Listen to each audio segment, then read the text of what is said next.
ГСП онлайн. Городские новости сейчас. Воскресенье, 17:00. Универсальный спортивный комплекс. Первенство России по мини-футболу. 10-й тур высшей лиги. Повторный матч между клубами Ухта и двукратным бронзовым призером «Зарей» из города Якутск.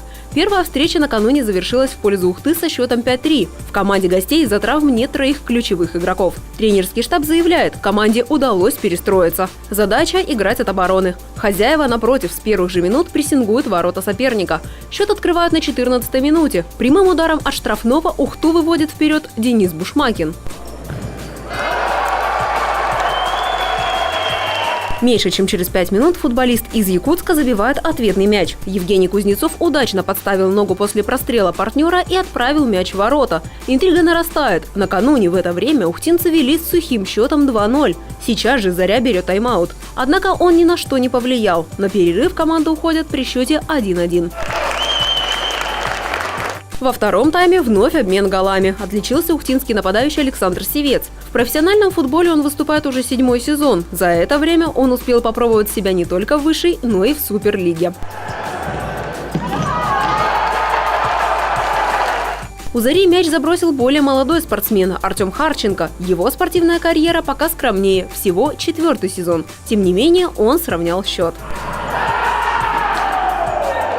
До конца тайма остается около 10 минут. На поле все больше агрессии. Павел Гордюков, защитник, он же капитан Ухты, зарабатывает вторую за сезон желтую карточку. Еще одна, и Павел будет удален на один матч. Следом судьи записывают предупреждения футболистам «Зари» Евгению Кузнецову и Александру Величко. За 20 секунд до конца гости неправильно атакуют ухтинца Алексея Кравцова, тем самым зарабатывая для команды 6-й фол. Болельщики ждут, что Алексей реализует 10-метровый удар, но нет, мяч попадает в перекладину ворот.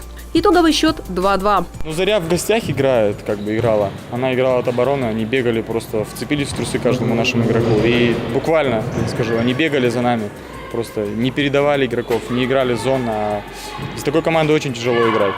Когда они еще сидят у себя дома, такую оборону очень сложно скрыть. И надо те моменты, которые появляются нечасто, и надо реализовывать. Увозим с Ухты очко, съездили не впустую. Тяжело было, очень тяжело. У нас дома сейчас час ночи. Тяжело перестроиться, играть ночью в футбол, организм человека, это он не железный, он не робот. Спасибо ребятам. Если бы они еще все забивали, свои моменты, то было бы намного интереснее. По итогам 10-го тура «Заря» увозит домой 1 балл, Ухте достались 4. Благодаря этому наша команда остается на 4-м месте турнирной таблицы первенства. Следующие матчи наши футболисты проведут на домашней арене. 3 и 4 февраля планируется ранее отложенная встреча между Ухтой и портовиком из города Владивосток. Если же гости не приедут, то следующий матч намечен на 7 и 8 февраля.